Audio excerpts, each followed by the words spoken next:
उद्बोधन संगीत पर आज के 11 सेप्टेम्बर हमरा Swami Vivekananda historical speech delivered on 11 September 1893 आज के शुभ दिन स्वामी विवेकानंद हमारे कोलकाता चले भगवान श्री रामकृष्ण देव के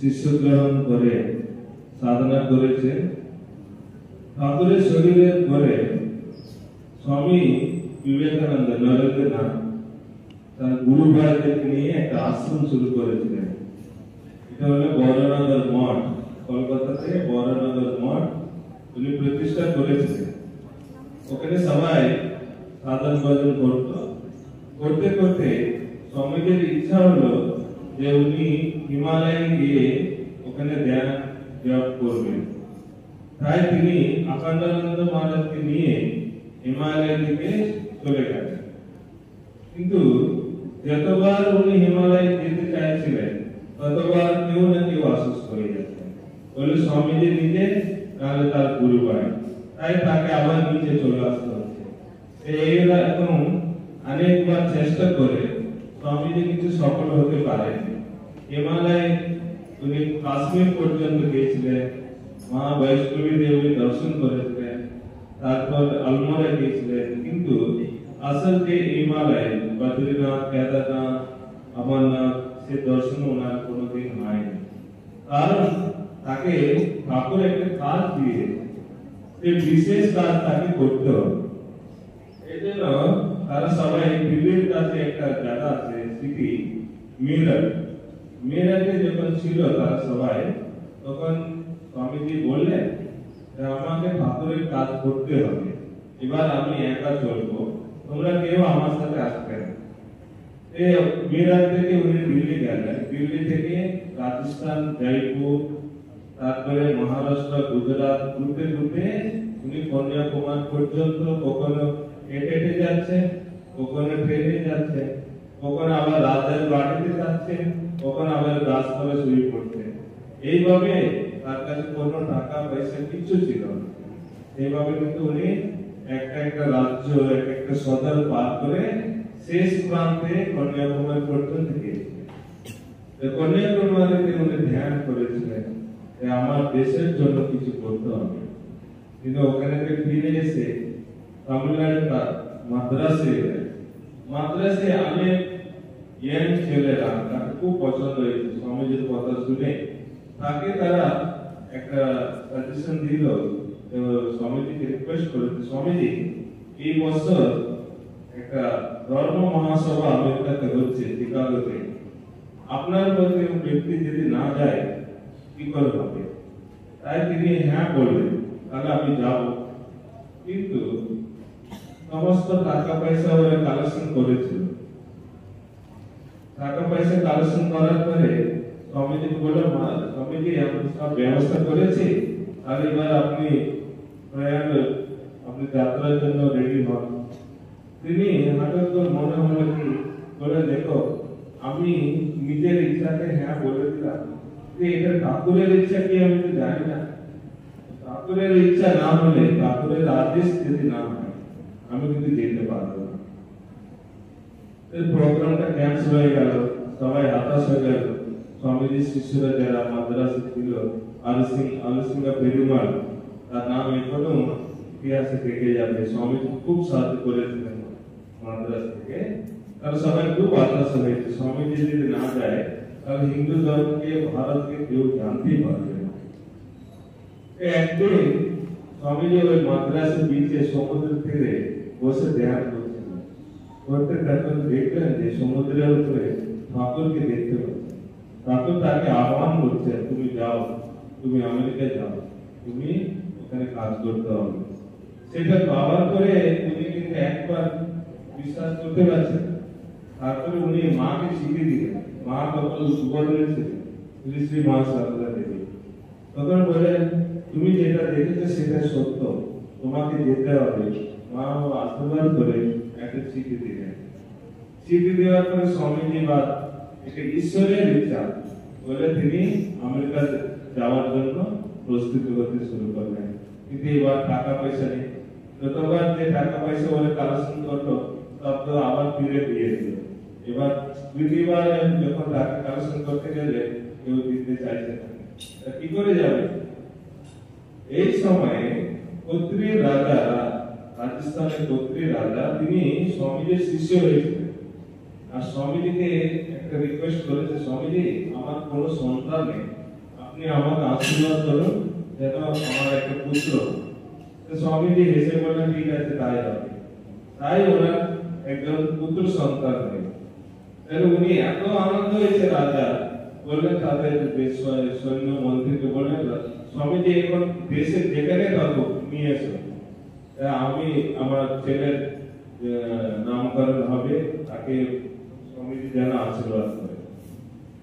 তারা পুরা দেশটা ঘুরে ঘুরে চেন্নাই এলো। চেন্নাই এসে স্বামীজিকে দেখে বলে, স্বামীজি কত্রী রাজা আপনাকে এক্ষুনি যেতে বললেন, আপনাকে রাজস্থান জয় করে যেতে হবে। কেন?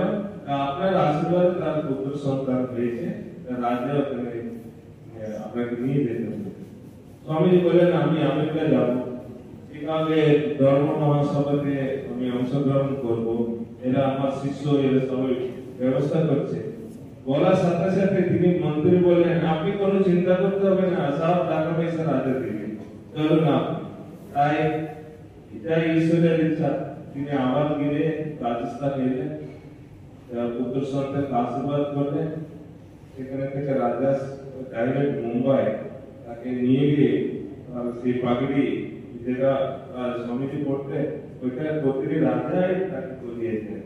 এই সুন্দর ড্রেস, পোশাক সমস্ত কিছু তিনি দিয়েছেন। আর স্বামীজিকে বলা যায় যে প্রথম রাজা বিবেকানন্দ নাম দিয়েছিলেন, এই নামে পরিচিত হয়েছেন পরবর্তীকালে। মুম্বাই থেকে উনি শিকাগো জাহাজে গিয়েছিলেন। এরপরে যে ঘটনাগুলো হয়েছে একটা পরে একটা, আমাদের বিদ্যাপীঠ ছাত্ররা আজকে তোমাদের সামনে এত ইতিহাসিক ঘটনাগুলো হয়েছে। মানে স্বামীজি একমাত্র 2 মিনিটের বক্তৃতাতে বিশ্ববিখ্যাত হয়ে গেছে। আজও তার উপরে গবেষণা চলছে। আর আমরা গর্বিত, কারণ আমরা রামকৃষ্ণ মিশনের ছাত্র। আমাদেরকে স্বামীজির এই ঘটনাগুলো জানা দরকার। কারণ পরবর্তীকাল তোমরা কলেজ, ইউনিভার্সিটি যেখানে যাবে, রামকৃষ্ণ মিশন ছাত্র মানে বিবেকানন্দকে জানতে পারে না, তো হইতেই পারে। কারণ রামকৃষ্ণ মিশনের ফাউন্ডার কে ছিলেন? Founder of Ramakrishna mission Vivekananda. তাহলে তোমরা সেই রামকৃষ্ণ মিশনের ছাত্র, তোমরা স্বামীজিকে জানবে না, এটা ঠিক না। আমরা আজকে উদযাপন করছি এই মহান দিনকে। আর আজকে আমাদের সাথে আছেন রুবেল স্যার, উনি সংস্কৃত প্রফেসর অমরপুকুর কলেজ আর রামকৃষ্ণ মহাবিদ্যালয় অমরপুকুর কলেজের উনি প্রফেসর। আর উনি বিদ্যা মন্দিরের ছাত্র, রামকৃষ্ণ মিশনের ছাত্র। তাই আমি ফোন করে বললাম যে এরকম করছি, উনি বলে আমি এখনো যাচ্ছি। এরকম একটা অনুষ্ঠান উনি এসেছেন, ওনাকে আহ্বান জানাচ্ছি। এবার অনুষ্ঠানটাকে চালু করার জন্য আমি ক্লাস 9-এর কি নাম 9 देवजीत लाहा एंकरिंग করবে সামনে চলে যারা হাত তালি দাও এদের মধ্যে প্রতি নম্বর শাসন করবে মাসিক সারা কাছে প্রাইজ দেওয়া হবে আর পরপর যারা বক্তা আছে তারা সবাই এখানে বক্তৃতা দিবে প্রথম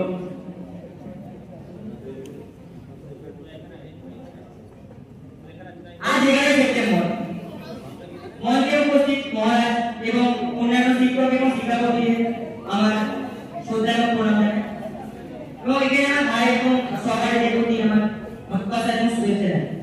তো এই 11 সেপ্টেম্বর উপলক্ষে স্বামীজি 1893 খ্রিস্টাব্দে শিকাগোতে বক্তৃতা রেখেছিলেন। সেই বক্তৃতা উপলক্ষে আজকে আমরা নজর নিয়ে একটি সম্মিলিত বক্তৃতার আয়োজন করেছি, যেখানে অংশগ্রহণ করেছে দেবজিৎ রাহা, ইসিন পাত্র, রূপম চন্দ্রা, শুভম মন্ডল, পার্থ বাগ, সৌরজিৎ ঘোষ, অর্ঘ মন্ডল, অর্ঘদীপ রায় এবং ঋত্বিক চক্রবর্তী।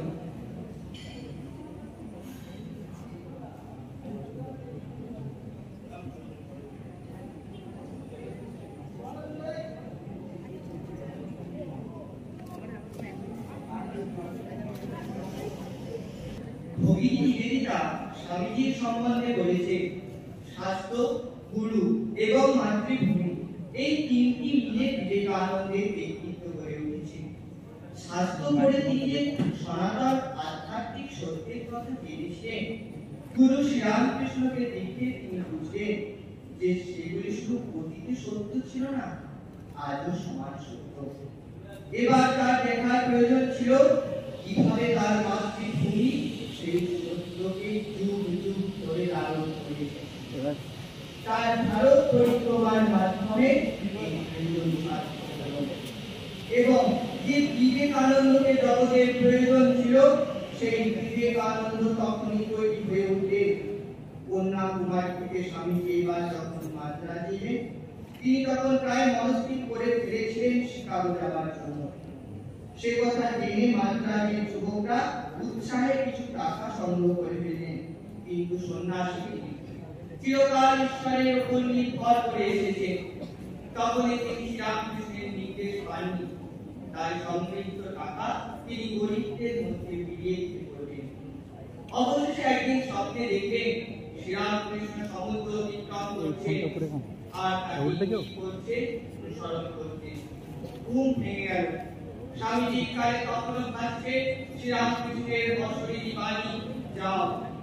স্বামীজির মনের সন্দেহ দূর হল, কিন্তু সীমা সারদা দেবীর আশীর্বাদ প্রয়োজন। তাকে চিঠি লিখে আশীর্বাদ চেয়ে কিছুদিন পরে মায়ের আশীর্বাদ সহ চিঠি এলো। আনন্দে আত্মহারা হয়ে স্বামীজি বললেন, এতক্ষণে সব ঠিক হলো, মায়েরও তাহলে ইচ্ছা আছে আমি যাই। স্বামীজির কথা শুনে তার বহু বন্ধু এবং ভক্তরা পূর্ণ উদ্যমে তার পাশ্চাত্য যাত্রার আয়োজন করতে শুরু করলেন। মাদ্রাজের যুবক ভক্তরা বাড়ি বাড়ি গিয়ে ভিক্ষা করে 4000 টাকা সংগ্রহ করেছেন। তা দিয়ে তারা স্বামীজির জন্য একটি দ্বিতীয় শ্রেণীর টিকিট কেটে দিয়ে যেটুকু টাকা বেঁচেছিল স্বামীজির সঙ্গে দিয়ে দিলেন। পরে পৃথিবীর রাজা ওই টিকিটটিকে প্রথম শ্রেণীর টিকিটে পরিবর্তন করে দেন এবং স্বামীজি তার গুরু বলে স্বামীজির জন্য একটি সিল্কের আলখাল্লা এবং পাপড়ি তৈরি করিয়ে দেন। 31শে মে 1893 স্বামীজি পেনিনসুলার জাহাজে করে বোম্বের দিকে আমেরিকা যাত্রা করলেন। এর কয়েকদিন মাত্র আগে স্বামীজি তার ভাই স্বামী তুলিয়ানন্দ ওরফে হরি মহারাজের কথা প্রসঙ্গে করেছেন, হরি ভাই, এই ধর্ম মহাসভায় প্রভাবটা হচ্ছে এসব আমার কথাই। শিকাগোর বিশ্ব ধর্ম মহাসভা নিঃসন্দেহে পৃথিবীর ইতিহাসে গুরুত্বপূর্ণ। গরম মাসের আমেরিকা আবিষ্কারের 400 বছর পূর্তি উপলক্ষে আমেরিকায় বিরাট মেলার আয়োজন 1037 একর জমির উপর অনুষ্ঠিত এই প্রকাণ্ড মেলার নাম দেওয়া হয়েছিল কলম্বিয়া। কিন্তু এই মেলার সবচেয়ে গুরুত্ব ও আকর্ষণ ছিল ধর্ম। পৃথিবীর ইতিহাসে এই প্রথম জগতের প্রধান প্রধান ধর্মগুলি এক মঞ্চে মিলিত হবে, তাদের মধ্যে ভাবের আদান। তাই এই ধর্ম মহাসভার সভাকে কেন্দ্র করে আমেরিকা তথা বিশ্বে উদ্দীপনার শেষ ধর্ম মহাসভার জন্য স্থান নির্বাচিত হয়েছিল আমেরিকার 8 ধর্ম মহাসভার অধিবেশনগুলি দুটি করে মূল শাখা ও বিজ্ঞান শাখা। মূল শাখার অনুষ্ঠানগুলি হয়েছিল কলম্বাস, যার সংখ্যা ছিল 4, আর বিজ্ঞান শাখার অনুষ্ঠানগুলি হয়েছিল ওয়াশিংটন। ধর্ম মহাসভার জন্য ধর্ম মহাসভার উদ্দেশ্য ছিল প্রধানত প্রধান ঐতিহাসিক ধর্মের প্রতিনিধিদের একই সভায় একত্রিত করা এবং বিভিন্ন ধর্ম পরস্পর কিভাবে আলোকিত করেছে বা আলোকিত করতে পারে আলোচনা করা। উদ্দেশ্য যে মহৎ ছিল এবং এই ধরনের প্রস্তাবের বিরুদ্ধে অন্য কোনো মত যে থাকতে পারে তা অবৈধ। কিন্তু বাস্তব ক্ষেত্রে দেখা যায় কিছু গোড়া খ্রিস্টান ধর্ম মহাসভাকে সমালোচনা করেছে। তাদের মতে খ্রিস্ট ধর্মই একমাত্র ধর্ম মহাসভা থেকে অন্য ধর্ম তার পাশে বসানোর অর্থ খ্রিস্ট যীশু খ্রিস্টের বিরুদ্ধে বিশ্বাস করা। কিন্তু সামগ্রিকভাবে আমেরিকার শিক্ষিত জনসাধারণ ধর্ম মহাসভার পরিকল্পনা সর্বতোভাবে সমর্থন করেছিলেন এবং তার জন্য সাগ্রহে প্রতীক্ষা করেছিলেন। 1893 খ্রিস্টাব্দে 11 সেপ্টেম্বর সোমবার ধর্ম মহাসভা ঠিক 10টার সময় আর্ট ইনস্টিটিউটের কলম্বাস হল। এই সময়ে করে 10টি ধর্মের উদ্দেশ্যে 10টি ঘণ্টা ঘটে। এই 10টি ধর্ম হল ইহুদি ধর্ম, ইসলাম ধর্ম, হিন্দু ধর্ম, বৌদ্ধ ধর্ম, তাও ধর্ম, কনফুসিয়াসের ধর্ম, হিন্দু ধর্ম, পার্সি ধর্ম, ক্যাথলিক ধর্ম এবং খ্রিস্টান এবং প্রোটেস্ট্যান্ট ধর্ম। সেই ইয়ার হল তার অদ্ভুত চাকরি আর ভাবের প্রতি কয়েক হাজার। এসব থেকে স্বামীজির মতো মানুষও অতটা ভাবেন। সকালে অধিবেশনে তিনি বক্তৃতা করতে পারেন না। দ্বিতীয় অধিবেশনে 4 জনের বক্তৃতার পর স্বামী বক্তৃতা দিলেন। দেবী সরস্বতীকে মনে মনে প্রণাম করে তিনি এগিয়ে গেলেন। সেই ভাষায় তিনি বললেন, হে আমেরিকাবাসী ভগ্নীয় ভাতৃবৃন্দ, আজ আপনারা আমাকে যে আন্তরিক ও সাদর প্রার্থনা করিয়াছেন তাহার উত্তরদানের জন্য আমি দণ্ডায়মান হইয়াছি। ইহাতে আজ আমার হৃদয় আনন্দে উচ্ছ্বসিত হইয়া উঠিয়াছে। পৃথিবীর মধ্যে সর্বাপেক্ষা প্রাচীন সন্ন্যাসী সমাজের পক্ষ হইতে আমি আপনাদিগকে ধন্যবাদ দিতেছি। সর্বধর্মের প্রতিস্বরূপ যে সনাতন হিন্দু ধর্ম, তার প্রতিনিধি হইয়া আমি আজ আপনাদিগকে ধন্যবাদ প্রদান করিতেছি। এবং কি বলবো, পৃথিবীর যাবতীয় হিন্দু জাতির ও যাবতীয় হিন্দু সম্প্রদায়ের কোটি কোটি হিন্দু নরনারীর হইয়া আমি আজ আপনাদিগকে হৃদয়ের সহিত ধন্যবাদ জানাইতেছি। এই সভামঞ্চে সেই কয়েকজন বক্তাকেও আমি ধন্যবাদ জানাই, যাহারা প্রাচ্য দেশীয় প্রতিনিধিদের সম্বন্ধে মন্তব্য প্রকাশ করিলেন যে অতি দূর দেশবাসী জাতিসমূহের মধ্যে হইতে যাহারা এখানে সমবেত হইয়াছেন তাহারা বিভিন্ন দেশের বড় ধর্ম সহিষ্ণুতার ভাব প্রচারের গৌরব দাবি করতে পারে। যে ধর্ম জগৎকে চিরকাল সমদর্শন ও সর্ববিধ মত গ্রহণের বিষয় শিক্ষা দিয়ে আসতেছে, আমি সেই ধর্মভুক্ত বলিয়া নিজেকে গৌরবান্বিত মনে করি। আমরা যে কেবল হিন্দু ধর্মাবলম্বীর মতো সহ্য করি তা নহে, সকল ধর্মকে আমরা সত্য বলিয়া বিশ্বাস করি। যে ধর্মের পবিত্র সংস্কৃত ভাষায় ইংরেজি এক্সপ্রেশন শব্দটি কোনো মতে অনুবাদ করা যায় না, আমি সেই ধর্ম। যে জাতি পৃথিবীর সমুদয় ধর্ম ও জাতিকে যাবতীয় ত্রস্ত উপদ্রুত আশ্রয় জনগণকে চিরকাল অন্তরে আশ্রয় দিয়ে আসিয়াছে, আমি সেই জাতির অন্তর্ভুক্ত বলিয়া নিজেকে আমি আপনাদিগকে বলিতে গর্ববোধ করিতেছি যে বৎসর রোমানদের ভয়ঙ্কর উৎপীড়নে ইহুদি জাতির পবিত্র দেবালয় চূর্ণাকৃত হয়, সেই বৎসর তাহাদের প্রিয় অংশ দক্ষিণ ভারতে আশ্রয় লাভ আসিলে আমরাই তাহাদিগকে সাদরে গ্রহণ করিয়াছিলাম এবং আজ তাহাদিগকে আমাদের হৃদয়ে ধারণ করিয়াছি। জলসৃষ্টির অনুগামী সুবৃহৎ পার্সি জাতীয় অবশিষ্টাংশকে যে ধর্ম আত্মদান করিয়াছিল এবং আজ পর্যন্ত যে ধর্ম তাহাদিগকে প্রতিপালন করিতেছে, আমি সেই কোটি কোটি নরনারী যে স্তোত্রটি প্রতিদিন পাঠ করিয়াছেন এবং যাহা আমি অতি বাল্যকাল হইতে আবৃত্তি করিয়াছি, তার একটি শ্লোকের অংশ আজ আপনাদের নিকট উদ্ধৃত করিয়া বলিতেছি। रुचिनांग वैचित्रहद्रीज कुटीर नाना पक्वजुषं रामेण गमत्तमूषि परसम्मन्नवतीम। অর্থাৎ হে প্রভু, বিভিন্ন পথ দিয়া যেরূপ সকল নদী একই সমুদ্রে পতিত হয়, ভিন্ন ভিন্ন রুচি হেতু সরল প্রকৃতির প্রভৃতি নানা পথগামীদেরও সেই রূপ একমাত্র স্থান। এই সর্বশ্রেষ্ঠ ধর্ম মহাসম্মেলনে পিতা প্রচারিত সেই অদ্ভুত সত্যেরই ঘোষণা করিতেছি, যাহা বলিতেছি যে যথা মানব প্রদন্তে তংস্তভে ভজামহং মম বর্তান বর্তন্তে মনুষ্য পার্থ সর্বস্ব। অর্থাৎ যে যে রূপ মত আশ্রয় করিয়া আসুক না কেন, আমি তাহাকে সেভাবে গ্রহণ করিয়া থাকি। হে অর্জুন, মনুষ্যগণ সর্বতভাবে আমার নির্দিষ্ট পথেই চলিয়া থাকে। সাম্প্রদায়িকতা, সংকীর্ণতা, উহাদের ভয়াবহ ফলস্বরূপ ধর্মমত্ততা এই সুন্দর পৃথিবীকে বহুকাল ধরে আচ্ছন্ন করিয়া রাখিয়াছে। জগতে ইহারা মহা উপদ্রব পালন করিয়াছে। কতবার ইহাকে নর সহিতে সিদ্ধ করিয়াছে, সভ্যতা ধ্বংস করিয়াছে এবং সমগ্র জাতিকে সময়ে সময়ে হতাশায় নিমগ্ন করিয়াছে।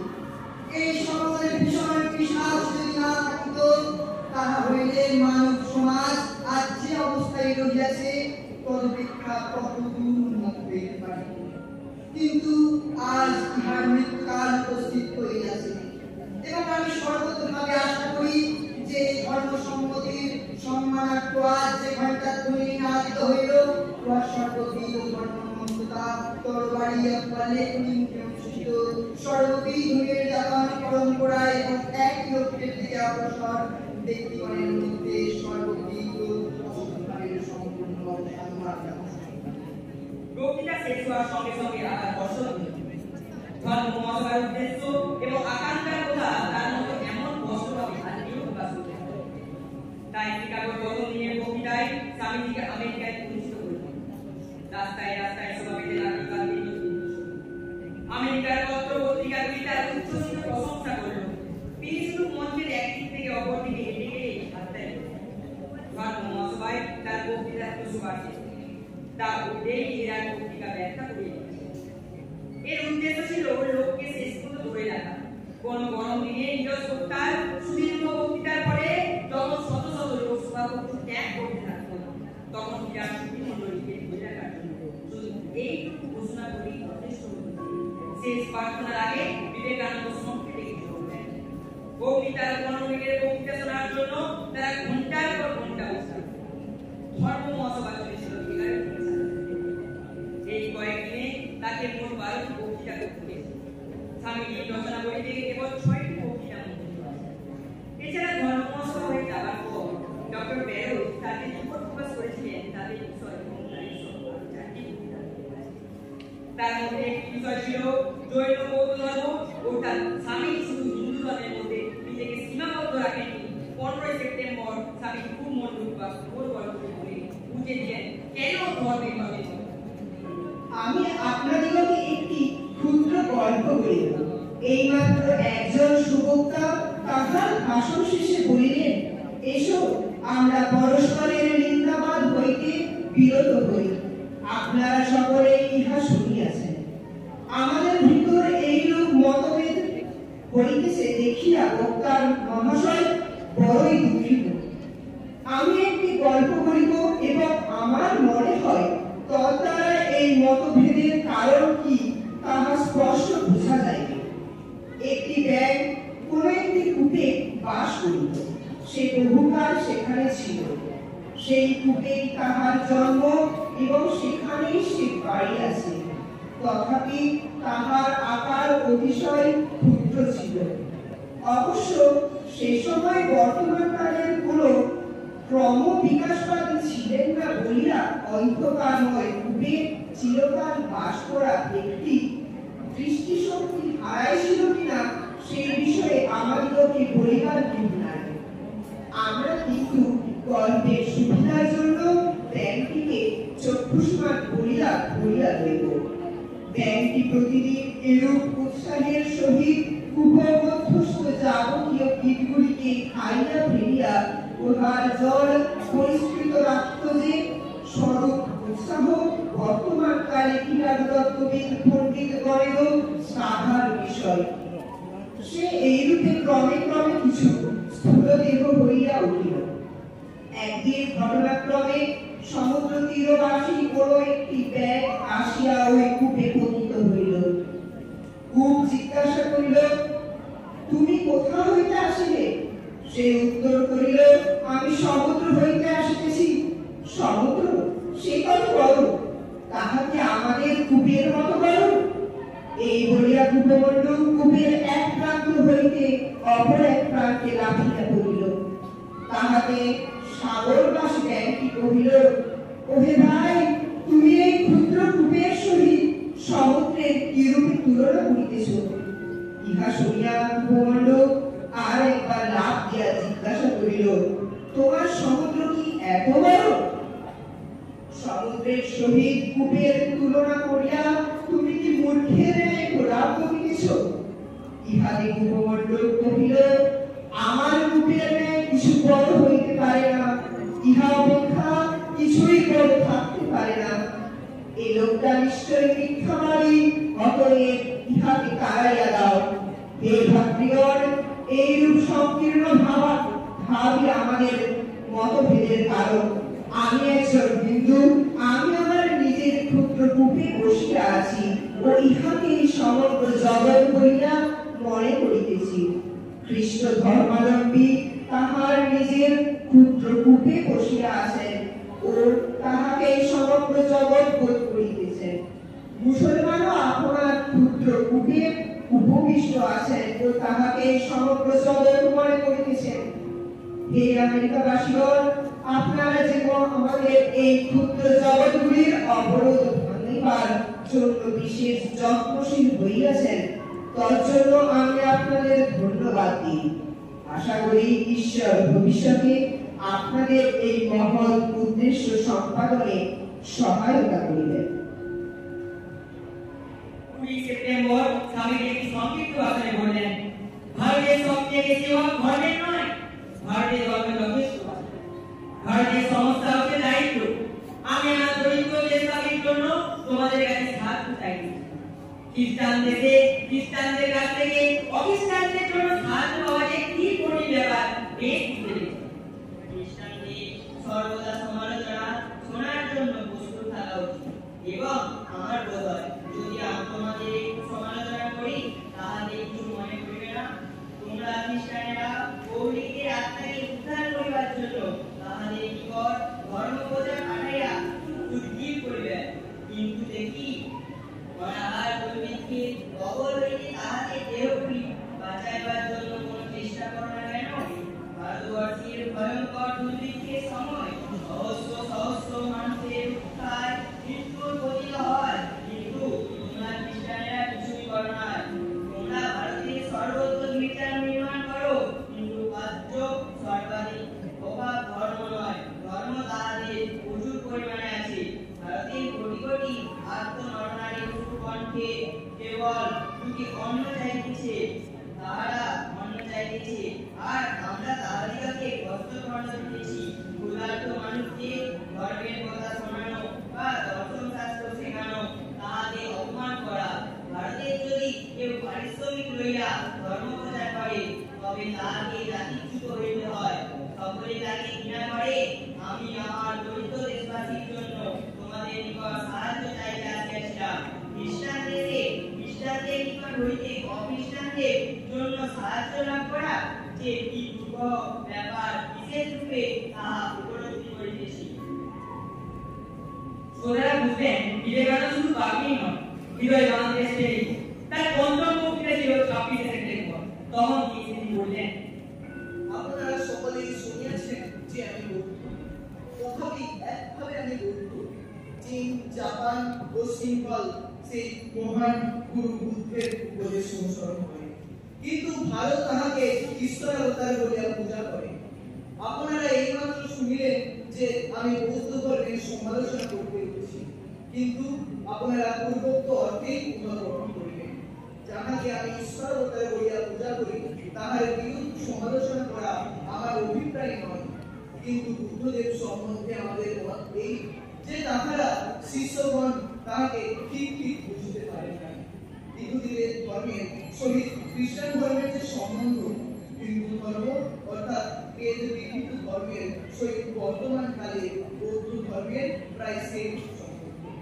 যীশু খ্রিস্ট ইহুদি ছিলেন ও শাক্যমণীয় হিন্দু ছিলেন, তবে প্রভেদ এইটুকু যে ইহুদিগণ যীশুকে পরিত্যাগ করিলেন এবং এমনকি ক্রুশে বিদ্ধ করিয়া হত্যা করিলেন।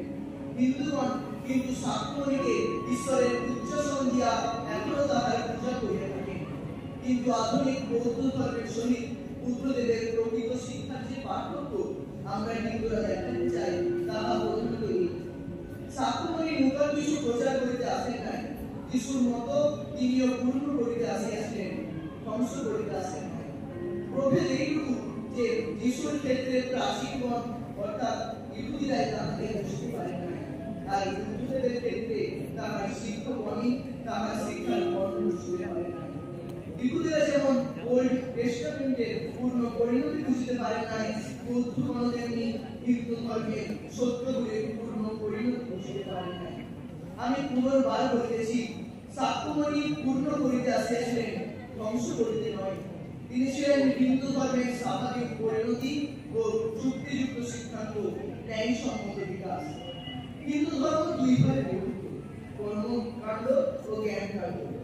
সন্ন্যাসীরা জ্ঞানকাণ্ডের আলোচনা করিয়া থাকে, ইহাতে জাতিভেদ নাই।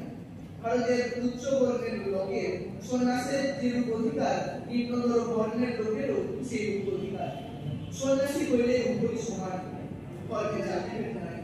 জাতিভেদ কেবল সামাজিক ব্যবস্থা। শাক্যমণিও স্বয়ং সন্ন্যাসী ছিলেন এবং তাহার হৃদয় এত উদার ছিল যে বেদের মধ্যে হইতে লুকোনো সত্যকে বাহির করিয়া তিনি সেগুলি সমগ্র পৃথিবীর লোকের মধ্যে ছড়িয়ে দিতেন। ইহাই তাহার গৌরব। পৃথিবীতে ধর্ম প্রচারের তিনিই প্রথম গৌরব। শুধু তাই নয়, ধর্মান্তর বিনোদনের ভাব তাহারই মনে প্রথম উদিত হইয়াছে। সকলের প্রতি বিশ্ব অজ্ঞান ও দারিদ্র্যগণের প্রতি অদ্ভুত সহানুভূতিকে তাহার গৌরব প্রতিষ্ঠিত। তাহার কয়েকজন শিষ্য ব্রাহ্মণ ছিলেন। যে সময়ে বুদ্ধ শিক্ষা দিতেছিলেন সে সময় সংস্কৃত আর ভারতের বৌদ্ধ ভাষা ছিল না। ইহা সেই সময়ে পণ্ডিতের পুস্তকে দেখা যায়। বুদ্ধদেবের কোন কোন ব্রাহ্মণ শিষ্য তাহার উপদেশগুলি সংস্কৃতে অনুবাদ করিতে চান। তিনি কিন্তু স্পষ্ট ভাষায় বলিয়াছেন, আমি দরিদ্রের জন্য জনসাধারণের জন্য আসিয়াছি, আমি জনসাধারণের ভাষাতেই কথা বলিব। আজ পর্যন্ত তাহার অধিকাংশ উপদেশ সেই সময়কার চলিত ভাষায়। দর্শন শাস্ত্র ও তত্ত্ববিদ্যা যত উচ্চ আসনে গঠন করুক, যতদিন মৃত্যু বলিয়া ব্যাপারটি থাকিবে, যতদিন মানব হৃদয়ে দুর্বলতা বলিয়া কিছু থাকিবে, যতদিন চরম দুর্বলতায় মানুষের কর্মস্থল হইতে প্রদন্তরি উদিত হইবে, ততদিন ঈশ্বরের বিশ্বাস থাকিবে। দর্শক শাস্ত্রের দিক দিয়া সেই লোকগুরু বুদ্ধের শিষ্যগণ বেদরূপ সনাতন শৈলের অভিমুখে সবেগে পতিত হইলেন, কিন্তু তাহাকে চূর্ণ করতে পারিলেন না। অপরদিকে যে সনাতন ঈশ্বরকে নরনারী সকলে সাদরে ছড়িয়া থাকে, তাহাকে সমগ্র জাতির নিকট হইতে তাহারা অগ্রসর করিলেন। ইহার ফলে স্বাভাবিকভাবেই ভারতবর্ষের বৌদ্ধ ধর্মের মৃত্যু হইয়াছিল। বর্তমানকালে বৌদ্ধ ধর্মের জন্মভূমি ভারতে এমন একজনও না যে নিজেকে বৌদ্ধ বলিয়া পরিচয় দেন, কিন্তু এই সঙ্গে ব্রাহ্মণ ধর্ম কোন কোন বিষয়ে ক্ষতিগ্রস্ত হইল। সেই সমাজ সংস্কারের জন্য আগ্রহ, সকলের প্রতি সেই অপূর্ব সহানুভূতি ও দয়া, সর্বসাধারণের ভিতর বৌদ্ধ ধর্ম যে ব্যাপক পরিবর্তনের ভাব প্রভাবিত করিয়া দিয়াছিল, তাহা ভারতীয় সমাজকে এতদূর উন্নত ও মহান করিয়াছিল যে পদান্তিক ভারতবর্ষ সম্বন্ধে লিখিতে দিয়া জড়িত গ্রিক ঐতিহাসিককে বলিতে হয়েছে, কোন হিন্দু মিথ্যা বলেন বা কোন হিন্দু নারী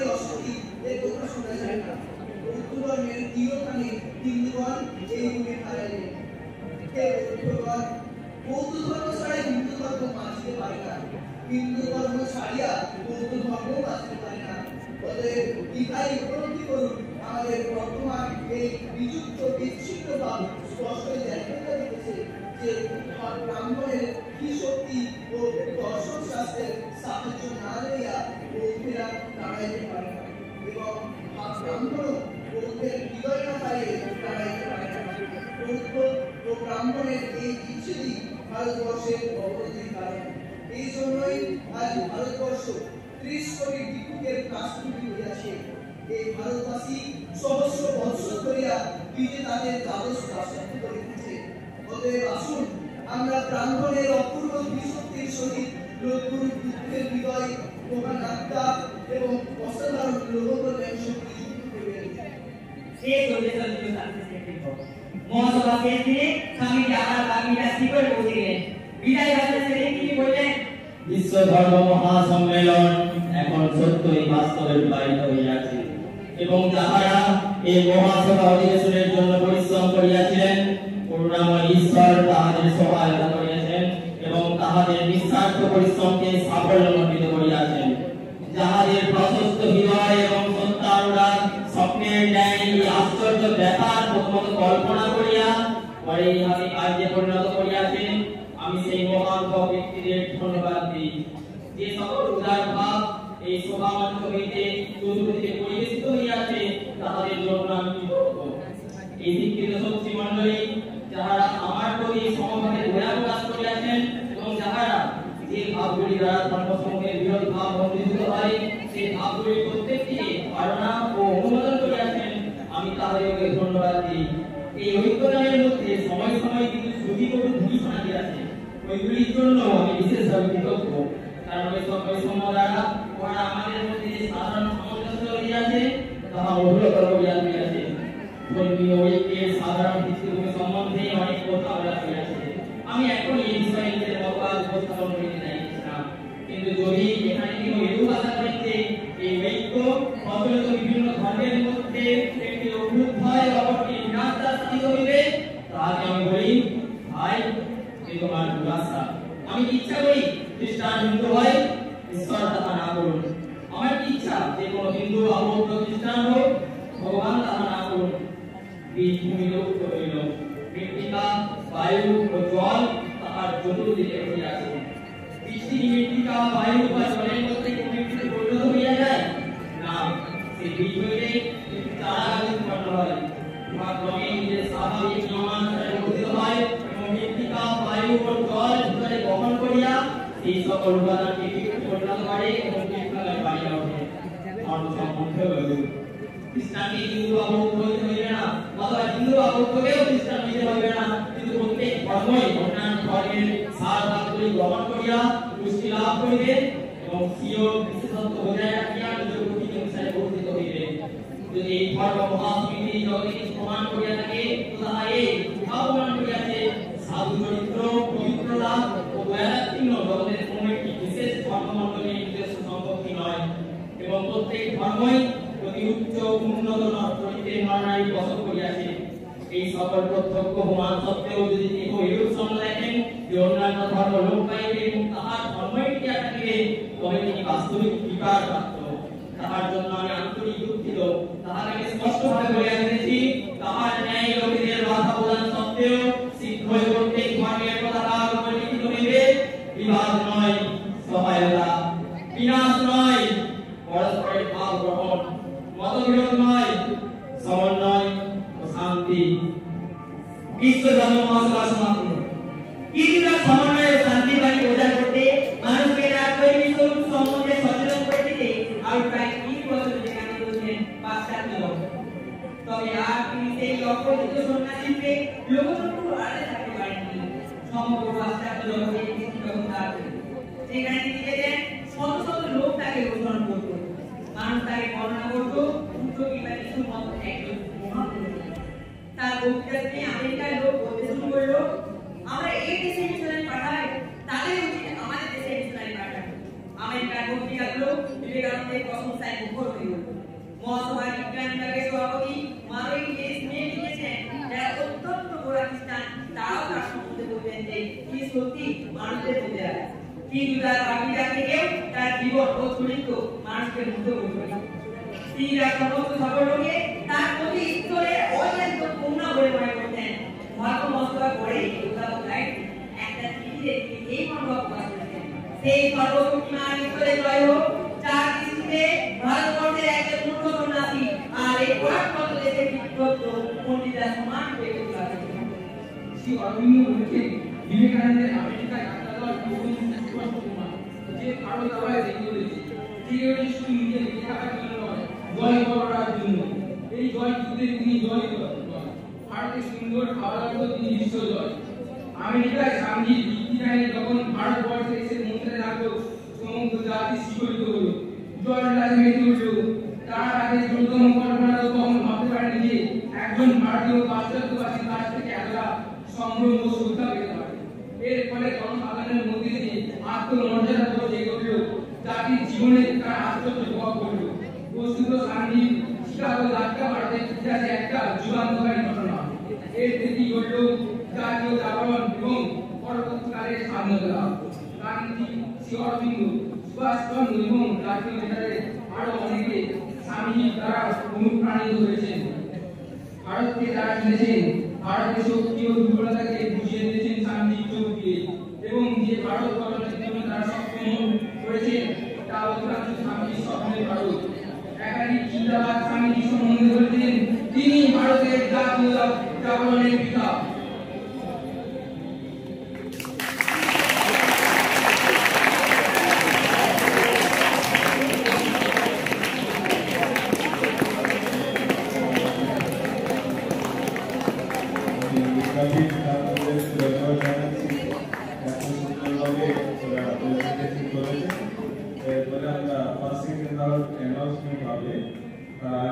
আজকের অতিথি রুবেল স্যারকে দু কথা বলার জন্য অনুরোধ করছি।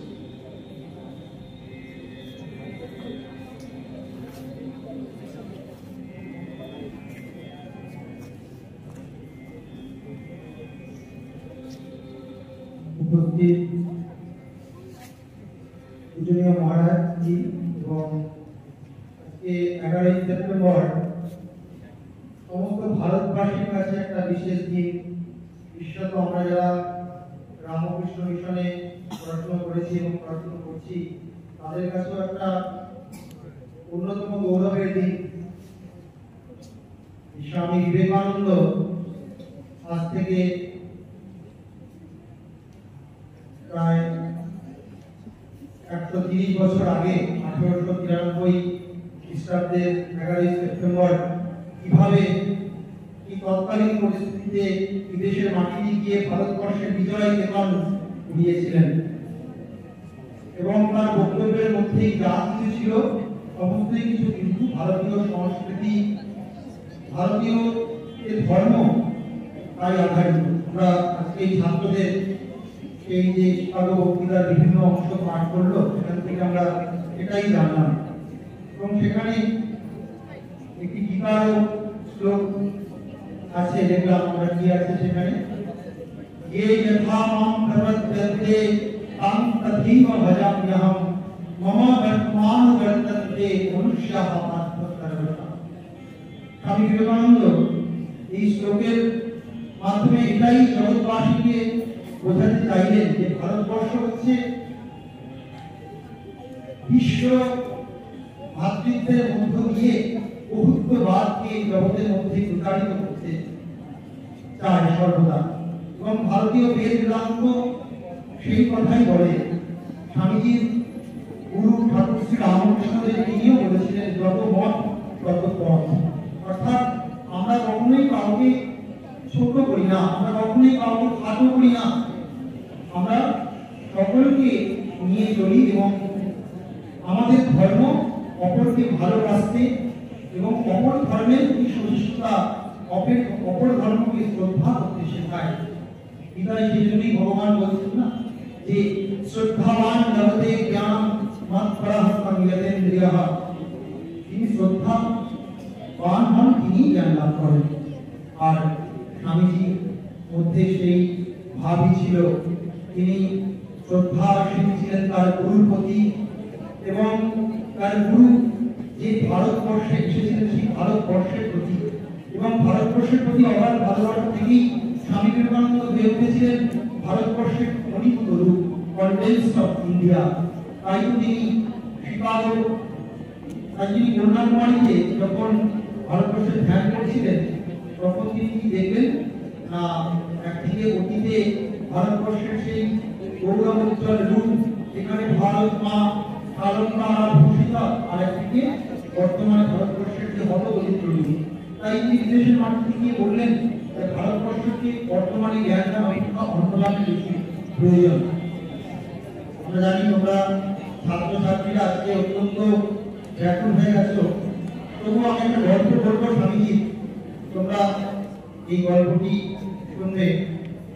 যে স্বামী বিবেকানন্দ মূলত কি চেয়েছিলেন, মানুষ করতে, আর সেরকমই একজন মানুষ তিনি নিজেও ছিলেন। না কি যে একজন তোমাদের মতো একজন ছোট ছেলেকে তার বাবা বললো যে তোমাকে আমি একটি ভারতের মানচিত্র দিচ্ছি, বিভিন্ন খণ্ড কেটে কেটে তুমি এটাকে তুলে দাও। তা তোমরা যদি ভালোভাবে পড়াশোনা করো তাহলে তোমরা জানবে ভারতবর্ষের কোথায় কি আছে। মহারাজ যেমন বলছিলেন না, উত্তরে যেতে গেলে হিমালয় থেকে বদ্রীনাথ, কেদারনাথ ইত্যাদি, ভারতবর্ষের দক্ষিণে তামিলনাড়ু, কর্ণাটক, কেরালা, কন্যাকুমারী, পশ্চিমে গুজরাট, পশ্চিমে আছে রাজস্থান এবং উত্তরে ভারতবর্ষের, পূর্বে ভারতবর্ষের আসাম, ত্রিপুরা ইত্যাদি। সেই ছেলেটিকে যখন দিল, সেই ছেলেটি কিছুক্ষণ ভাবার পরে বাবার কাছে গেল, বাবা আমি ঠিকঠাক করে মানচিত্রটি তুলে দিয়েছি। বাবা বললো কি করে তুই মানচিত্রটি তুলতে পারলি? সে তখন বললো আমি এর পিছনে একটি মানুষের ছবি দেখেছি। সেই মানুষের ছবি হচ্ছে আর কেউ নয়, আমাদের এই সকলের প্রিয়, আমাদের সকলের আদর্শ স্বামী বিবেকানন্দ। স্বামী বিবেকানন্দই ছিলেন মানুষ গড়ার কারিগর। আর আমরা সেই প্রকৃত মানুষ হয়ে উঠবো কিনা, আর প্রকৃত মানুষ হয়ে আমরা দেশ গড়বো কিনা, সেটা কিন্তু আমাদেরই হাতে আছে। এই বিষয়ে আমি আর একটি শেষ গল্প বলবো তোমাদেরকে, যেটা বললে তোমরা বুঝতে পারবে যে আমাদেরকে সত্যিকারের কিরকম মানুষ হতে হবে। এই তোমরা যারা এখানে দুষ্টুমি করছো, আবার তাদের মধ্যে অনেক খুব বুদ্ধিমান আছে। তাই এরকমই এক বিদ্যালয়ে একটি ছেলে ছিল অত্যন্ত বুদ্ধিমান। সে অত্যন্ত বুদ্ধিমান এবং সে শুনেছে যে এই পাশে একজন জ্যোতিষী আছে, সে আমি তুমি কি ভাবছো বা আমি কি ভাবছি সব বলে দিতে পারে। ছেলেটি ভাবলো তাই নাকি, এরকম না দেখে বলে দিতে পারবে। ছেলেটি তখন সেই জ্যোতিষীর কাছে গেল। জ্যোতিষীর কাছে গেল যখন হাতের মুখে এরকম করে বললো, বলুন তো আমার হাতে কি আছে? জ্যোতিষী বললো তোমার হাতে একটি পাখি আছে। বললো বাবা কি করে বলে দিল না দেখে, আমার হাতের মধ্যে পাখি আছে। তারপরে খুব বুদ্ধিমান, সে বললো তোমার প্রশ্ন করলো, বলুন তো পাখিটির কি রং? সে বললো পাখিটির রং হচ্ছে সাদা। জ্যোতিষী তাও বলে দিল, বলছে এই নিশ্চয়ই জ্যোতিষী খুব ভণ্ড, এই সব আগে থেকে জেনে নিয়েছে, আমার বন্ধুকে বলে দিয়েছে। তার কিন্তু বিশ্বাস ছিল না। দ্বিতীয় প্রশ্ন সে বললো ঠিক আছে, এবার আমি এমন প্রশ্ন করবো যে পাখিটি জীবিত না মৃত? যদি জ্যোতিষী বলে জীবিত তাহলে আমি পাখিটিকে চেপে মেরে দেবো, আর যদি বলে মৃত তাহলে আমি দেখিয়ে দেবো যে পাখিটি জীবিত আছে। সে জ্যোতিষীকে প্রশ্ন করলো, বলুন তো পাখিটি জীবিত না মৃত? জ্যোতিষী বুদ্ধিমান, তিনি কি উত্তর দিলেন জানো? তিনি বললেন পাখিটি জীবিত কি মৃত তোমার হাতে নির্ভর করছে। তুমি যদি চাও ওই পাখিটিকে বাঁচাতেও পারো, মারতেও পারো। তাই আমরা আজকে এত কথা শুনলাম, তার মধ্য দিয়ে আমরা এটাই মর্মবাণী হৃদয়ে ধারণ করবো। আমরা যদি মনে করি আমরা স্বামীজির কথা শুনবো, কি মানুষ হবো, কি দেশ করবো, তা কিন্তু কার হাতে আছে? তোমরা সবাই একটু জোরে বলবে, কার হাতে? আমাদের নিজেদের হাতে। সবাই ভালো থাকো, স্বামীজিকে নিয়ে পড়াশোনা করো।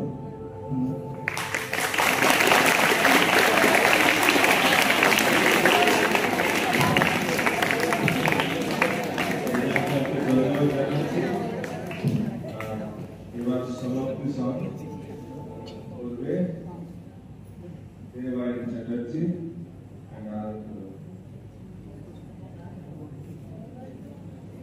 আপনার ক্লোজিং সং আমরা সবাই জয় দিব, জয় দিয়ে সবাই বাড়বে, ঠিক আছে? আর তার আগে ঘোষণা করছি আজকে যারা প্রেজেন্টেশন করেছে খুব কম সময়ের মধ্যে ওরা করেছিল। সারাদিন পরীক্ষা ছিল, আজকে সকালে আমি 11টা সাড়ে 11টা করে তাদেরকে টপিক গুলো দিয়েছিলাম। তারা অত্যন্ত সুন্দরভাবে প্রেজেন্টেশন করেছে, ওদের জন্য হাততালি দাও।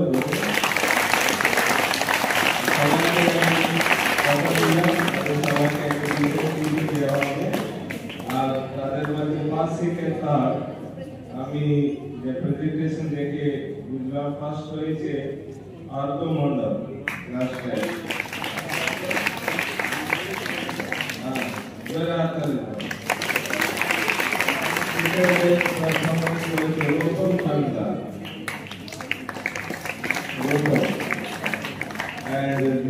পুরা প্রোগ্রাম যে অ্যাঙ্কার ছিলেন তিনি প্রস্তাব করছিলেন দেবজিৎ রাহা থার্ড হয়েছে।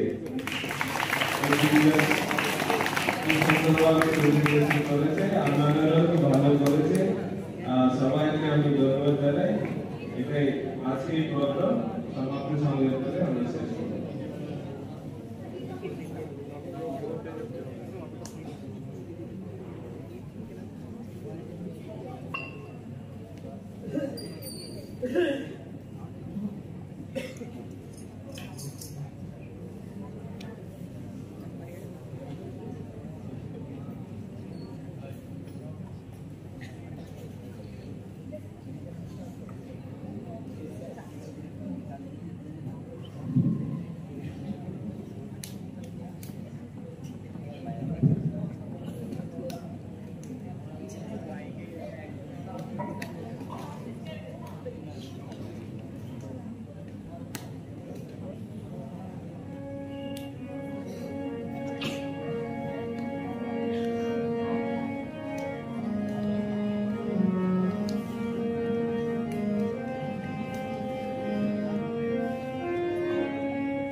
Bye.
অনুষ্ঠান শেষ হতে যাচ্ছে।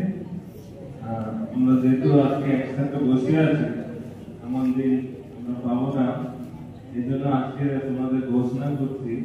এই দেখো বিশাল প্যান্ডেল হচ্ছে, দেখছে তো? আর আমাদের স্কুলের 3 তলা বিল্ডিং উদ্বোধন হয়ে যাবে 28 তারিখে। 28 তারিখে এরপর থেকে সব অনুষ্ঠান আমরা উপরে করবো, তাই না? ধরে হাততালি দাও।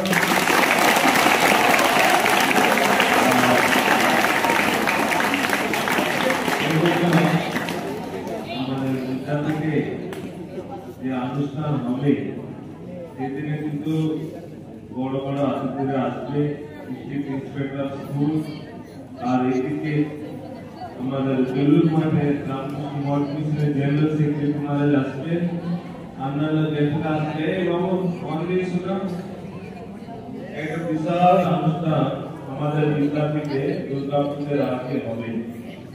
এই অনুষ্ঠানের জন্য তোমরা সবাই প্রস্তুতি থাক, যে যেমন যাকে লাগবে সবাই কিন্তু তোমরা রেডি থাকবে। আর এই অনুষ্ঠানে সেই দিনে তোমাদেরকে আনন্দ করার জন্য কলকাতা থেকে একটা বিখ্যাত ম্যাজিশিয়ান টিম আসবে।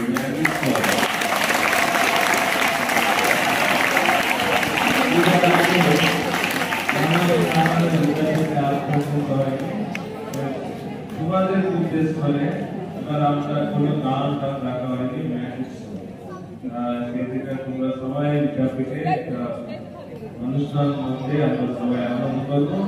এখন থেকে তোমরা সবাই প্রস্তুত থাকো। Thank you very much.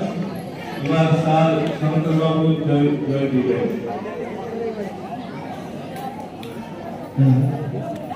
Joy Shri